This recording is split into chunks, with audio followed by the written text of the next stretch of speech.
आपको ये क्वेश्चन, ये डायग्राम दे रखा है। इस डायग्राम में आप इसको ए लेट कर लो, इसकी ये ओ हो गया, ये बी हो गया। अब देखो जो ये ए ओ बी लाइन है, ये स्ट्रेट लाइन है ना।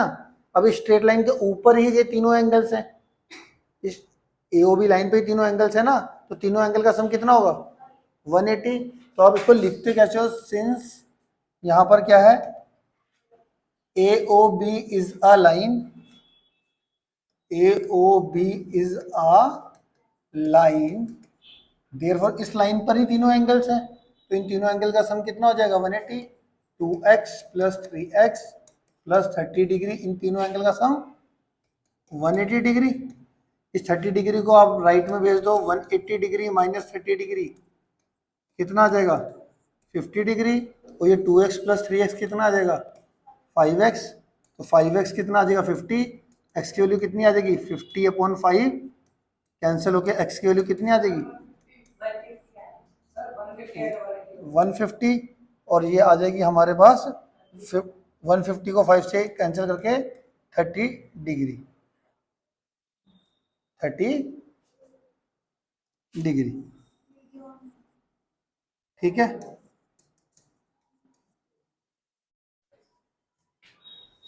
क्लियर है? तो ये आ गया हमारा क्वेश्चन नंबर 9। इसी के साथ साथ आगे चलते हैं, क्वेश्चन नंबर 10 भी देख लेते हैं साथ के साथ। क्वेश्चन नंबर 10 देखो क्या कह रहा है। क्वेश्चन नंबर 10 में ए बी एक स्ट्रेट लाइन दे रखी है इन्होंने। ए बी क्या दे रखी है? एक स्ट्रेट लाइन। ए दे दिया, बी दे दिया, ए बी एक स्ट्रेट लाइन दे दी आपको। और ये एंगल इस तरीके से, ये सी आ गया, ये ओ आ गया, ये ए आ गया स्मॉल ए, और ये आ गया स्मॉल बी आ गया। ठीक है, और आपको ए माइनस बी की वैल्यू 30 भी दे रखी है। ए माइनस बी की वैल्यू कितनी दे रखी है? 30 degree. Find A and B निकालना है, फाइंड ए एंड बी। तो देखो कैसे करना है, ध्यान से देखो। तुम्हारे को ए और बी एंगल ये दे रखे हैं। अब आपको साफ साफ ये साफ साफ दिखाई दे रहा है कि आपका नॉन कॉमन आर्म एक ही लाइन पर है। देखो तो ये क्या बन गए? Linear pair angles. तो ओ बी और ओ ए एक ही लाइन पे है ना, नॉन कॉमन आर्म, तो लीनियर पेयर बन के, तो इन लीनियर पेयर एंगल का सम कितना होता है? 180 degree by linear pair angles. और एक हमारे को ए माइनस बी आपको कितना दे रखा है? 30 डिग्री। इसको मैं इक्वेशन 1 ले लेता हूँ, और A minus B is equal to 30 degree, ये आपको गिवन दे रखा था, है ना। इतनी बात समझ में आई कि नहीं आई? क्लियर है?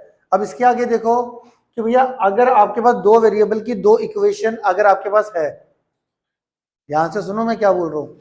दो वेरिएबल है ना इसमें, ए और बी, इसमें भी क्या है? ए और बी। तो कि इक्वेशन की दो इक्वेशन दे रखी है आपको, और उसमें दो वेरिएबल है। दो इक्वेशन के कितने वेरिएबल है? दो इक्वेशन में दो वेरिएबल है, और हम दोनों वेरिएबल की वैल्यू निकालनी है, मतलब ए और बी की वैल्यू निकालनी है। तो इसमें एक मेथड होता है सब्स्टिट्यूशन मेथड। उस सब्स्टिट्यूशन मेथड से मैं, अगर दो इक्वेशन आपको गिवन हो दो वेरिएबल वाली, तो आप दोनों वेरिएबल की वैल्यू निकाल सकते हो।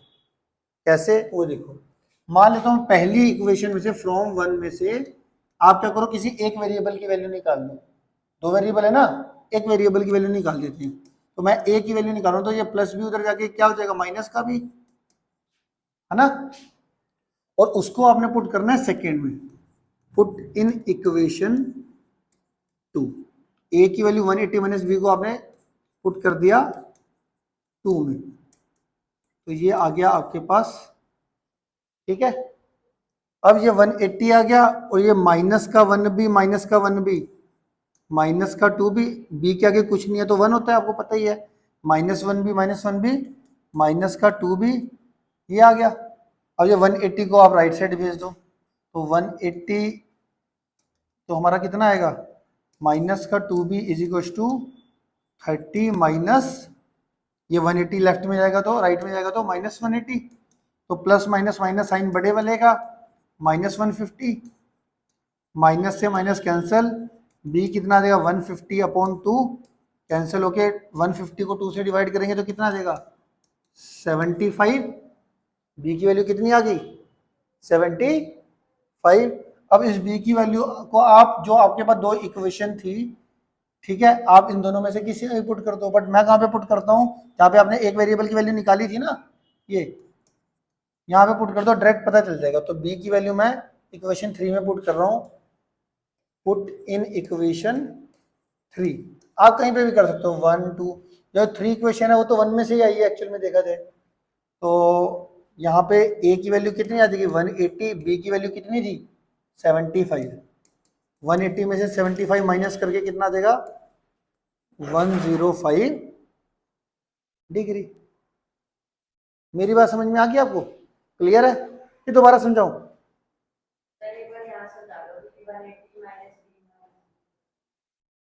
देखो एक बार दोबारा से देख लो, हमारे को इसमें क्वेश्चन में क्या था, a माइनस बी को 30 डिग्री था और आपको ये डायग्राम दे रखा था, आपको a और b निकालना था।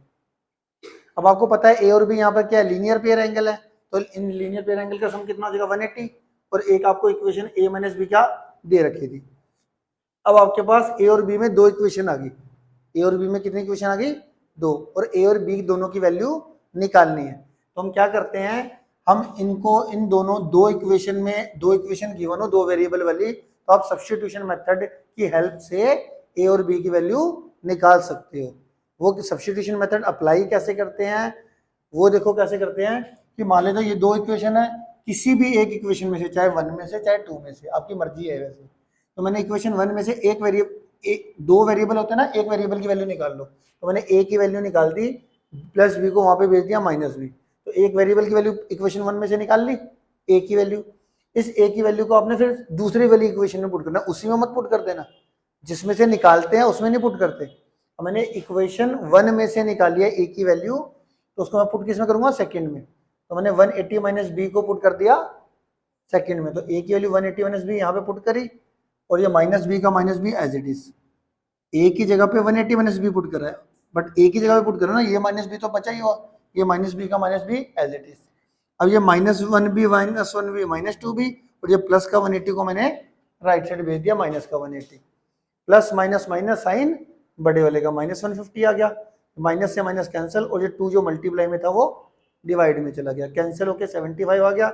इस 75 की वैल्यू को मैंने इक्वेशन 3 यहाँ पे, जहाँ पे एक वेरिएबल की वैल्यू निकाली वहां पे पुट कर दिया, b की वैल्यू 75 पुट करी, तो हमारे पास ये आ गया, और 180 माइनस 75, a की वैल्यू आ गई 105 डिग्री।